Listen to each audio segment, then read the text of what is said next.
Puspusan ang pagtugis ng mga otoridad sa 6 na suspect na nag-ooperate ng nadiskubring Shabu Laboratory sa Tansa, Cavite. Kasama sa mga hinahanap na suspect ang 3 foreign national na umunoy kasama sa mga nangungupahan sa bahay. Detalye sa live report ni Mar Gabriel. Mar. Ali, aminado ang Philippine National Police na naalarma sila sa pagkakadiskubre nga nitong Shabu Laboratory dito sa Cavite. Kaya naman pinalakas na raw nila yung kanilang intelligence gathering para matunton kung may iba pang kaparehong laboratorio na nag-ooperate sa iba pang mga lugar. Nakakurdon at bantay sarado ng mga tauhan ng Cavite Police ang bahay na ito kung saan nadiskubre ang kitchen-type Shabu Laboratory sa Barangay Sahod Ulan sa Tanza, Cavite. Aksidente itong nabiso ng otoridad kahapon ng umaga matapos ang naganap na malakas na pagsabog sa loob ng bahay. Sa pagresponde ng mga tauhan ng Bureau of Fire Protection, tumambad sa kanila ang ilang paraphernalia, equipment at iba't ibang uri ng kemikal sa paggawa ng shabu. Kaya agad itong itinawag sa mga pulis. Base sa assessment ng PIDEA, kaya nitong mag-produce ng hanggang 20 kilo ng shabu. Pero naniniwala sila na wala pang nailalabas na finished product mula sa laboratory na nasa testing stage pa lang. May mga na-recover na mga ebidensya at including equipment and possibly may mga substances na na-recover. So dadaan naman po yun sa forensic examination both ng PNP at ng BITEA to check whether ito bang na-produce na nila. Kung mayroon mang na-produce is can be at least compared doon sa mga traditional na ibinebenta sa mga end user nitong mga illegal drugs na ito. Puspusan ngayon ang pagtugis ng mga operatiba ng PNP Calabarzon sa mga sospek na pinaniniwala ang operator ng Shabu Lab. Nakuhanan pa ng CCTV ng barangay ang 6 na sospek na umano'y nangungupahan sa bahay habang palabas sa Soriano Highway. Magkakahiwalay silang naglakad sa kalsada hanggang sa makuhanan sila ng CCTV sa harap mismo ng barangay outpost. Sa 6 na sospek, 4 na sa kanila ang tukoy na ang pagkakakilanlan. Kabilang dito ang 2 Indonesian, 1 Chinese-looking at 1 Pinay na nangungupahan sa lugar.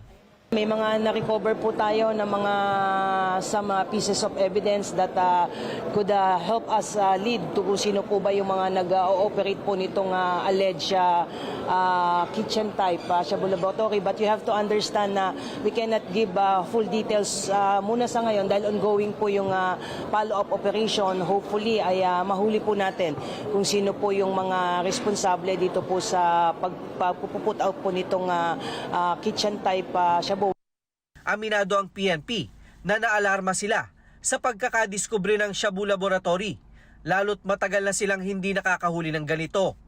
Kaya naman pinaigting na raw nila ang kanilang intelligence gathering upang matunton ang posibleng iba pang kaparehong laboratorio sa ibang panig ng bansa.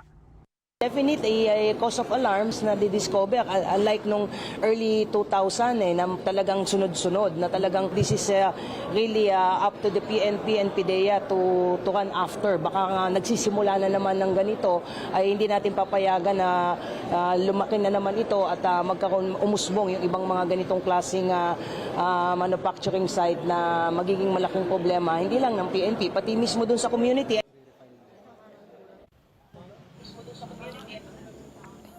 Ali, muling hiningi ng PNP ang tulong ng publiko para matunton nga kung may iba pang mga kaparehong Shabu Lab na nag-ooperate doon sa mga komunidad. Madali lang naman daw malaman kung ang isang lugar ay may red flag.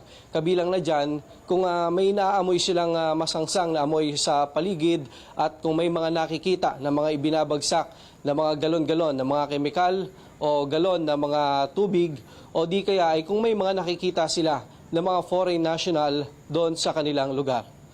Ali?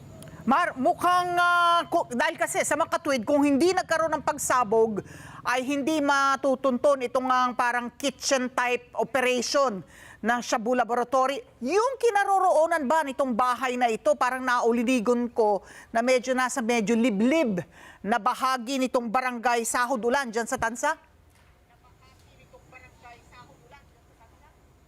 Ali, hindi naman liblib, actually mga 20 to 30 meters away lang to doon sa Soriano Highway, yung main road dito sa Tansa.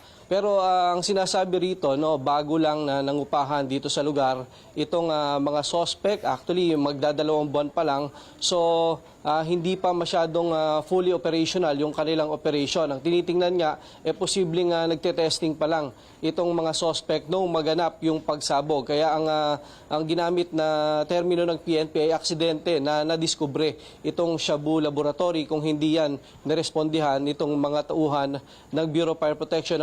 Siya namang nag-inform dito sa ating mga otoridad na nagresponde dito sa lugar kung saan nga nadiskubre nila yung mga gamit at yung mga residue nitong hinihinalang shabu na sinusubukang gawin dito sa loob ng bahay. Oh, Ali. Mar, eto nga, ang madalas natin pag-usapan ay yung pananagutan, yung liability nung nagpapaupa na alamin, hindi ba minsan sa kontrata na pwede mong silipin.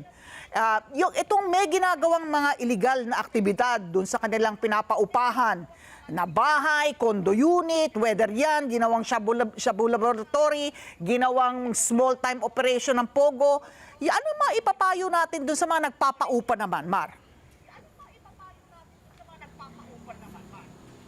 Actually, dito sa pagkakataon nito, Ali, ang sinasabi, wala dito yung owner nitong unit, Hindi siya dito sa lugar nakatira. So, yung kontrata, nagsimula daw yan nung late last year at halos 2 buwan pa lang sila dito. So, dapat kung sa mga nangupahan, ang sinasabi ng PNP, dapat nga i-monitor mo talaga kung ano yung pakay ng mga nangungupahan sa lugar mo, Lalo kung ang nangupahan sa iyo ay mga foreign national. Pero sa pagkakataong ito, Ali, hindi naman lang mga foreign national yung mga suspect na tinutunton, kundi may mga kasabot din sila ng mga Pinoy, posible na yan ang mga ginamit. Pero ang sabi ng PNP, aalamin nila kung may mga posibilidad o may mga kasong pwedeng kaharapin itong may-ari ng bahay kung saan ginawa ngang shabu o tinangkang gawing shabu laboratory ng mga nakumpahan sa kanya. Ali? Alright. Well, muli, yung panawagan natin na tayo bilang mga mamamayan, tayo yung tinatawag na force multiplier. Ika nga ni Mar, kapag may masangsang na amoy at kahina-hinala yung mga galawan at merong nakikita kayong biglang mga kakaiba na, kakaibang mga kilos, i-report na kaagad. Mar Gabriel, maraming salamat. Maraming salamat sa inyo pong pagsubaybay sa Mata ng Agila Primetime. Para malaman ang matatag, matapang at matapat na mga balita, i-follow lamang at mag-subscribe sa @Net25 TV.